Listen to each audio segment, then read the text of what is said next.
All right, guys, we are going to take a brief pause from Jordan Peterson's Rules for Life really quickly to talk about something that I'm very inspired to talk about today. Now, from the perspective of my appreciating people who are entitled and not conscientious, I can appreciate that to some degree because it teaches me patience. But from the ego perspective, there's a little part of me that says, yeah, but if we could all just be a little more patient with each other while being conscientious, learning that conscientiousness, being aware of the idea of being conscientious with others, and therefore acting on being more conscientious of those around us, would also teach us patience. So that's my dilemma that I want to share with you today. First of all, welcome back to another video. I'm Ann Blackwood, your Silicon Valley sage sister, here to bring consciousness to the forefront of your daily life to make life a little simpler. Kinder and simpler. A little simpler. Little more conscientiousful. So, today, I was in a parking lot, and this woman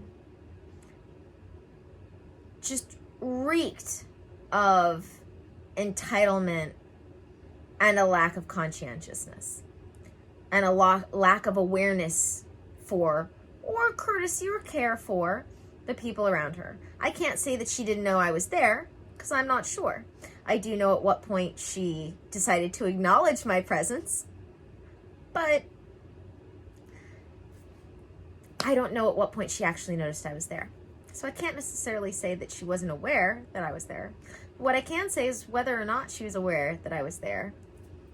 At the point she was aware that I was there, at the point I could be sure of that, she kept doing what she was doing rather than making way so that we could both do what we needed to do at the same time. And if there's one thing that I feel is important as a value, especially as a spiritual person, but even just as a person, even if we're not spirits having a temporary human experience, I feel like if we're just talking the human experience, conscientiousness, and not just conscientiousness, but the awareness of what's going on around you. Those two things are very important. Because in order for you to be conscientious, you have to be aware of what's going on around you and those around, the other people around you. And it's always been something that I noticed other people would do, have a lack of conscientiousness and a lack of awareness, or both, that would bother me. I recognized at some point my resistance to this and said, you know what? I'm not going to let this bother me. I'm going to use it as a reason to remind me that I can be patient. I'm going to use it as a trigger to, rather than be upset, I'm going to use this as a trigger, as that is the reminder for me to not just be patient, but to remember that all happens in divine timing. So this woman, she parks in my way. I cannot get around her at all. Not even a little bit. I have cars on one side of me. I have cars and walls on the other side of me, and she is parked in the way. And she is throwing her trash in the public dumpsters. Now, I don't really have a problem with the fact that she was throwing her trash in public dumpsters. But this is why she reeked of entitlement to me. Because not only was she throwing her trash in public dumpsters, but she was doing it while blocking me in from being able to get through the parking lot to find a parking space somewhere else or in that parking lot, or maybe someone could have left and I would have missed it because someone else would have been able to get it, because there wasn't just a single way to get through the parking lot, even though they were single car spaced lanes. And there were a couple of different ways you could maneuver through the parking lot in those lanes. And then when we did make eye contact, I just smiled and nodded. But she didn't go, oh, let me move, because she could have moved. That was the other thing, was that she could have moved. She could have moved off and into the alley, just to the side, which was still right next to the trash cans. She would have had to walk a couple of steps further to get around the corner, but I mean like literally a couple of steps. Literally a couple of steps further. So she could have pulled off and parked in the alley and then left that space open. And not only was I there, but eventually, towards the end of her doing this, someone else was there. So she was no longer just interrupting my flow, but she was interrupting someone else being able to move through the world. This is why I say it reeked of entitlement to me. Because she was on her phone, blocking the only way we could not back up, especially after the guy got behind me, could not back up. Even if we had backed up, it would have been very dangerous, because backing up into that street that we came off of, lots of traffic. So even when I could have backed up, even when the other person could have backed up, it would have been very dangerous and sort of unconscientious and lacking in awareness on our part to do so, because of how there's blind spots and you can't see who's coming from either direction because of the way the cars are parked on the street. And then they have all of those sidewalk tents set up for diners. That makes it even worse. So she parks right in the middle of the way on her phone, gets out of her car, opens her trunk, moves some things around, then gets the garbage out, then gets another bag out of her back seat. Then she finally gets into her car and leaves. Through the very alley that she could have stopped and parked in. That would have kept us from having to wait. Now again, I didn't mind having to wait. I really wasn't in a hurry. But these are the things that I notice, because there was a point in time where that would have driven me absolutely bonkers. Absolutely bonkers. Even when I had nothing better to do. Because watching people potentially lack any awareness of their surroundings, let alone be entitled, let alone be unconscientious, all of those things drove me absolutely nuts. Now, anytime I notice them, they are just a reminder to be patient. And I would even say not necessarily a reminder anymore, because my knee-jerk reaction is to be patient. It doesn't bother me anymore. And this is a great example of how you can go from having a lower vibrational state to choosing again, to eventually not having to choose again, because you've conditioned yourself into a new response. Into a response rather than a reaction. So it is possible, and this is a great example of that, because truly it is no longer a reminder for me. Or I'm getting very close, very, very, very close to no longer, well, actually, you know what? I shouldn't even put it that way. What I should say is that I'm getting very close to no longer even remembering that it used to bother me. The only reason why I think that I even remembered that it used to bother me was because I was thinking about, in that moment, what to do for my video for the day. While I was waiting for her to move, because the person I had been driving to where we were going had gotten out of the car and I was going to park. And I knew that person was going to take a little bit of time. So I really wasn't in any hurry to get anywhere.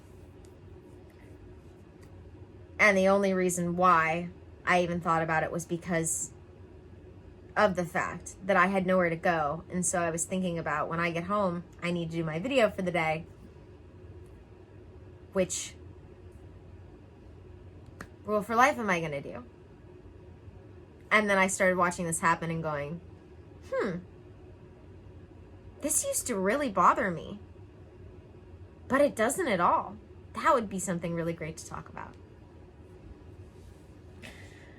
So, yeah.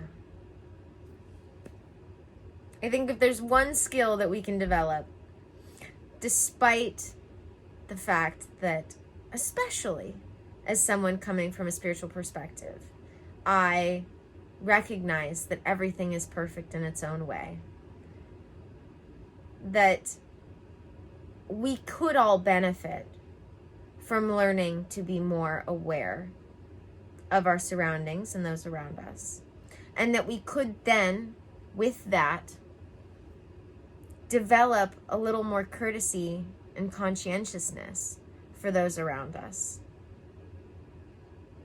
An example of this would have been her seeing me.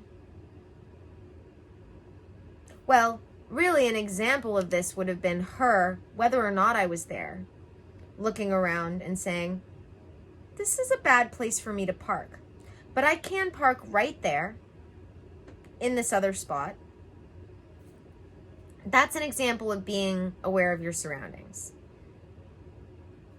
Being aware of those around you would have then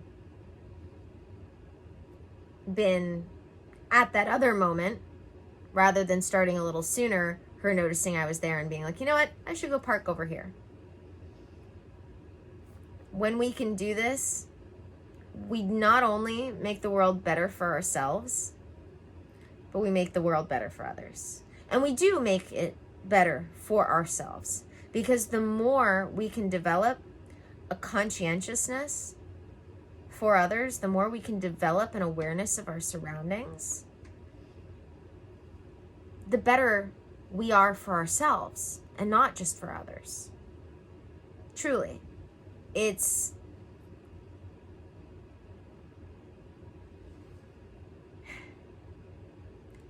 What would be the best way to explain this? Let's see.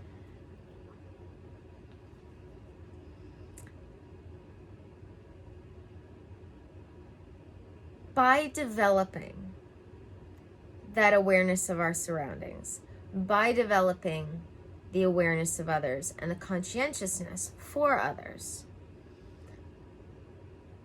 we're not only doing something else, or we're not only doing something for others, we're doing that something for ourselves, because we are developing a peace, a patience, an awareness within us that helps us be more and more and more in that present moment, rather than running on autopilot. And that is very important, not just from the spiritual perspective, but from a practical one. The more we can get our brains to stop at any given time and think, what is happening right now? And what would be the most appropriate thing for me to do right now? Especially if we do those in the moments that don't involve any sort of high intensity situation. The more we can do them in the calm moments, the more we can do them in the moments of more high intensity situations and emotions. That's why I love to remind people that meditating, even just for a moment, is better than not meditating at all. Because it starts helping us get prepared for those moments where we are caught off guard. When we can, in the moments that we're not caught off guard, practice. That's how developing anything works. That's how learning how to do anything on command works. You practice it when you don't need it, so that you can do it when you do need it. All right, guys, thank you for joining me for another video. We will be getting back to Jordan Peterson's 12 Rules for Life tomorrow. Don't forget to subscribe if you haven't already. Don't forget to check out the links in the description. My Patreon is full of all sorts of amazing guided meditations, journal exercises, my course, my intuitive lifestyle course, my mini-series, Spirituality 101, Spirituality 2.0, and so much more. And I have several levels of membership tiers for anybody and everybody, no matter where you're at in this human paradigm. I also have one-on-one sessions available right now. My books are open, so if you are ready to end the cycles of suffering in your life, if you're ready to heal, grow, and expand your consciousness, I would love to have you. And you can sign up for my free clarity call, where you can ask me questions about all of the different things that go into a one-on-one session, including all the personalizations. You can send me an email if you have any questions, or if you know you're ready right now, you can sign up for one of my session packages. I have the enlightening tier membership on Patreon that gives you one session with me a month, plus access to the Voxer direct messaging. Or if you sign up for one of my session packages via that specific link, there are several different session packages available. You are committing to that number of sessions that you're paying for, and then from there we personalize how often we work together and what we work on from there. So many other amazing links in the description. doTERRA is one of my favorites to mention. Your one-stop shop for getting rid of all of those synthetic chemical products in your home and replacing them with the best, purest plant-based products and plant medicine. So don't forget to check that out. And as always, may the energies you serve you well, and let's keep making our way through.